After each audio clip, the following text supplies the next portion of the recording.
I knew my sister hated me, but I didn't know how far she'd go until she slid a birthday gift across the table and laughed.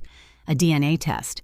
"Maybe this will explain why you're another man's mistake," she said, loud enough for every fork to stop mid-air. I swallowed the shame, mailed the kit, and waited.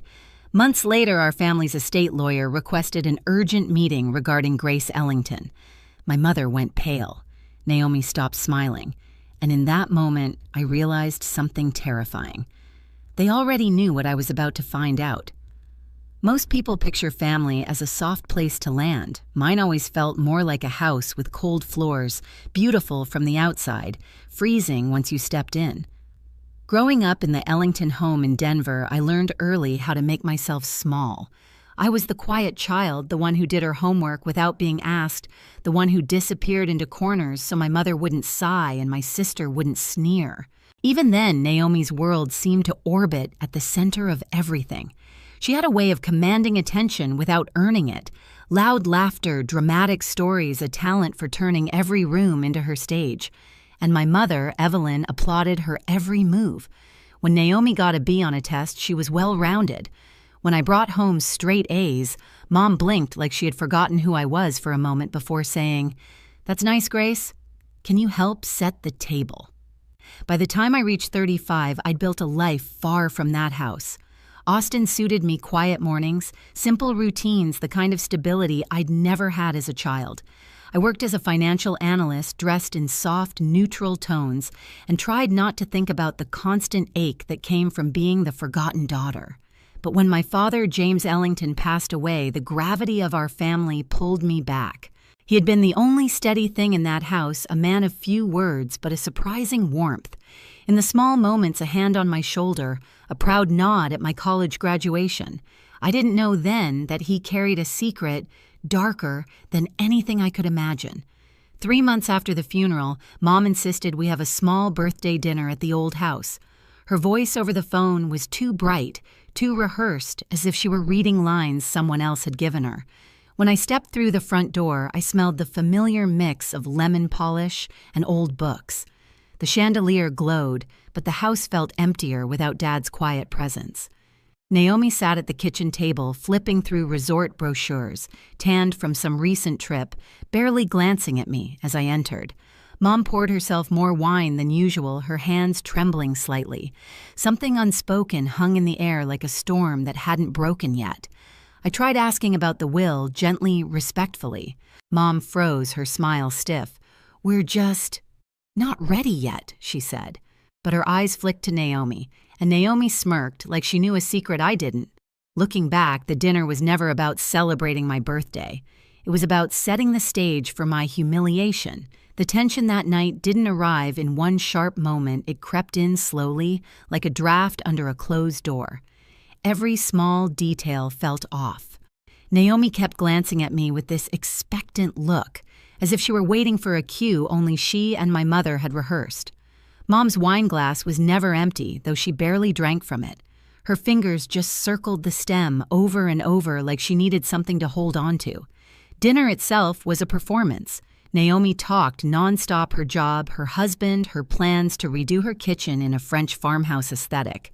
Mom laughed at every comment, even the unfunny ones. When I spoke, the room seemed to dim like someone turned down the volume of my existence. Halfway through the meal, Naomi leaned back, eyes glinting. "So, Grace," she said sweetly, still working at that same firm in Austin. Before I could answer, she jumped back into another story about herself. It wasn't a question. It was a reminder: you are background noise. Still, something else simmered beneath her smug expression. Anticipation. Calculation. When Mom stood to bring out dessert, a small, store-bought cake she hadn't even bothered to plate, Naomi pushed back her chair dramatically. "Actually," she said, reaching for a glossy box wrapped in silver paper, "I brought a birthday gift. Something I think you'll find enlightening." Mom's face drained of color. "Naomi." But Naomi ignored her, sliding the box across the table toward me like it contained evidence instead of a present. "Go on," she said, her smile razor-thin. "Open it." I peeled back the paper, a strange stillness settling over me. Inside was a DNA testing kit. The room went silent except for the soft hum of the refrigerator. Naomi leaned in laughing under her breath. Maybe this will explain why you're another man's mistake in this family. The words echoed sharp and deliberate. Mom flinched. I saw it. But she said nothing.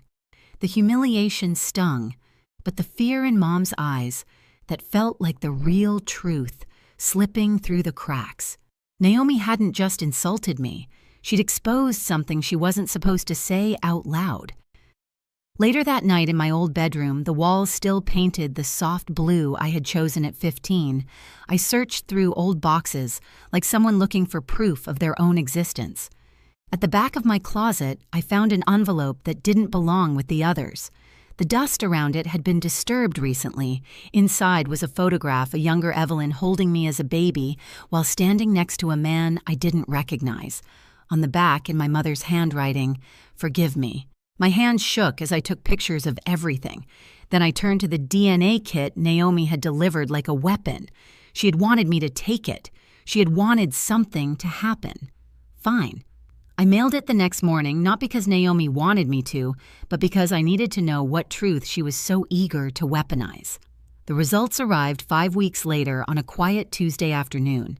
I was at my desk in Austin, half listening to the hum of the office vents when the notification appeared on my phone. I expected dread. What I didn't expect was clarity, sharp, cold, undeniable. No biological relationship detected with the Ellington family. My breath hitched, but I kept reading. A suggested match to the Hartman lineage. A name I had never spoken, never heard suddenly tied to me by blood. It didn't hurt the way I imagined. It felt like confirmation of something I had always sensed. I was a guest in my own childhood, never a daughter. What shook me more came next. When I sent the results to our family group chat, nothing dramatic, just a screenshot and a simple question. Does anyone want to explain this? My phone buzzed almost instantly. Mom called sobbing. Not from remorse, but from fear. "Grace, sweetheart, please delete that. You don't understand. This is complicated. Things happened a long time ago. We moved past them." She never apologized. She never addressed the decades I spent feeling like a burden in her home. She just begged me to bury the truth again. But Naomi didn't call. She texted. Just 4 words. "Well, now you know." Cold, satisfied. As if she'd been waiting half her life for the moment I discovered I didn't belong. That night, I called her, shaking with questions I didn't know how to ask. She answered on the 3rd ring, her voice dripping with irritation. "Why Grace? Why now?" I demanded. "Why push this? Why humiliate me?" She laughed softly, a sound that hit like ice. "Because I've kept this family's secret for 20 years. Because Mom owed me. Because you've played victim long enough. And now the right people will finally get what they deserve." She hung up. Those words clung to me like smoke. The next morning, I started asking quiet questions. I spoke to family friends, old neighbors, people who had known my parents before Naomi and I were born.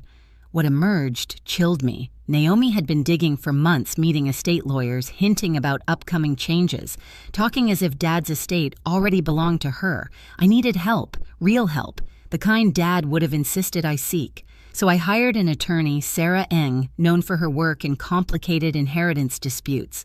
I brought her everything: the DNA results, the photograph screenshots of Naomi's messages, the odd conversations, the fear in Mom's voice. Sarah listened, expression still taking notes like she was assembling a puzzle. "Your instincts are right," she said finally. "This isn't just resentment. Someone is building a case to erase you." 3 days later, I got the call that changed everything. Mr. Dalton, our longtime estate lawyer, sounded unusually formal. "Grace, your father left instructions for a will reading under specific circumstances. Those circumstances have now been met. I think you should be prepared for what you're going to hear." Prepared? I doubt anyone could have been. The morning of the will reading, Denver felt colder than I remembered. Not a seasonal cold, but the kind that sinks into bone, the kind that feels like a warning. Sarah and I arrived early at the downtown building where Mr. Dalton's office occupied the top floor.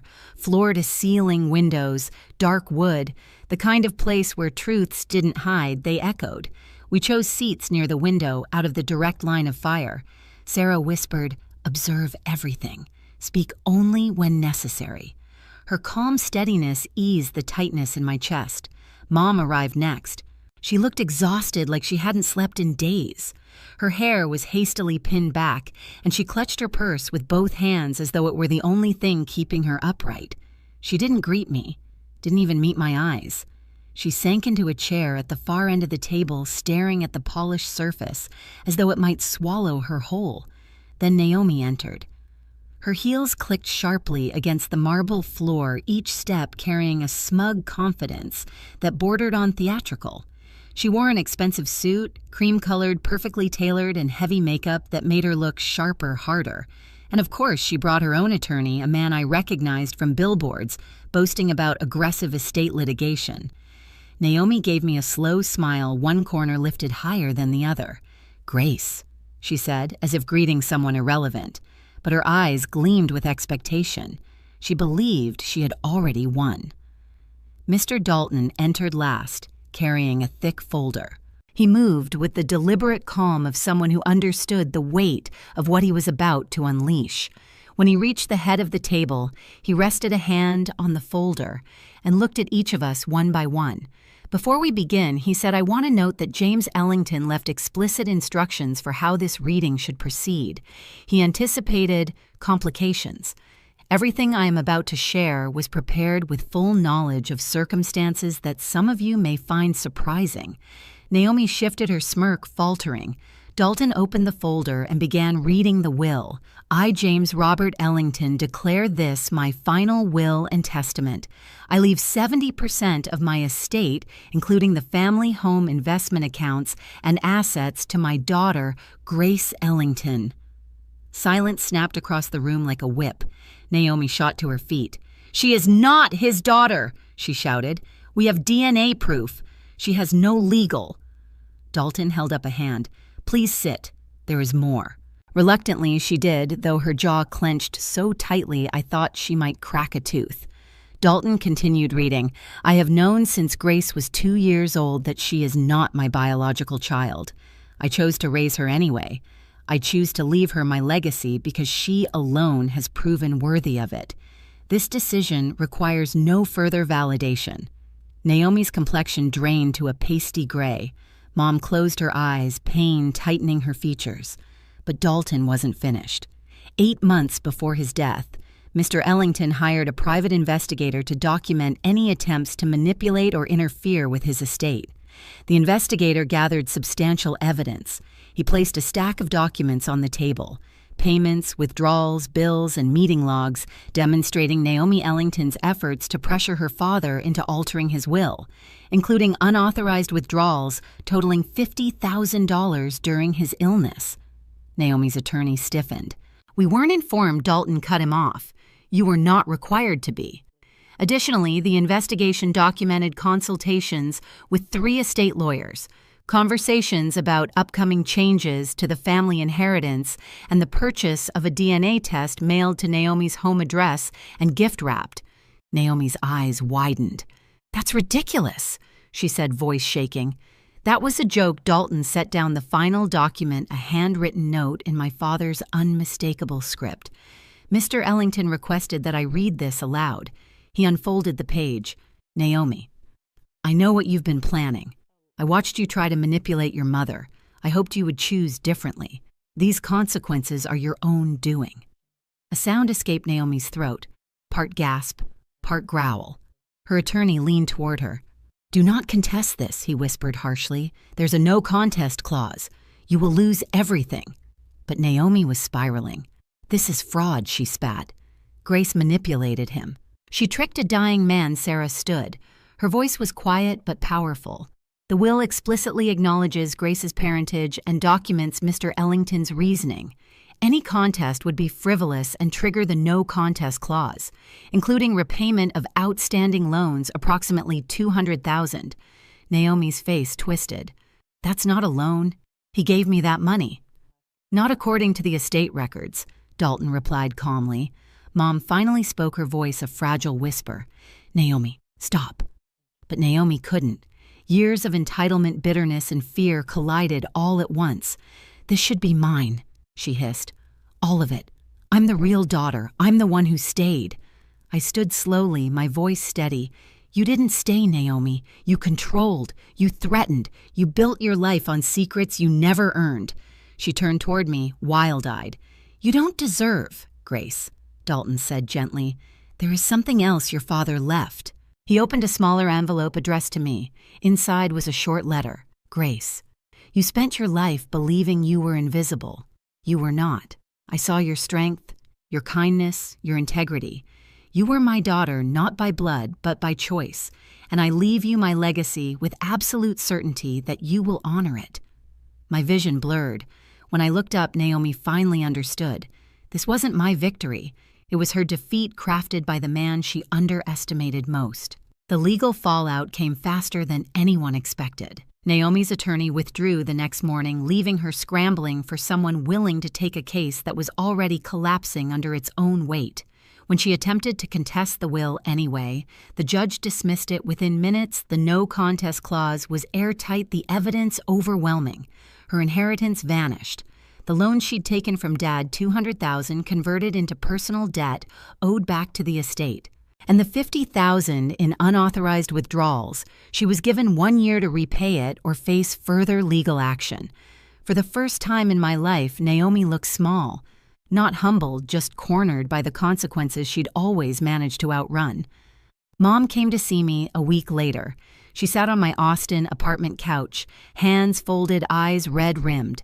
She told me everything the truth about my biological father, the agreement made decades ago, the guilt she carried but never confronted.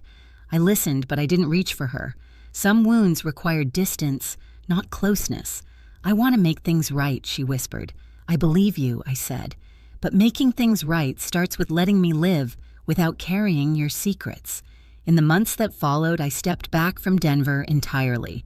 I managed the estate with Sarah's help, settled accounts, and chose quietly, deliberately, the life I wanted next. It was the first time I made a choice without asking who it might disappoint. I left Denver behind and built a quieter life in Oregon where the lies couldn't reach me anymore. Some endings aren't loud. They're choosing peace over pain. And if you've ever been the overlooked one, know this: you deserve better than the people who failed to see you. Share your story below and subscribe for the next one.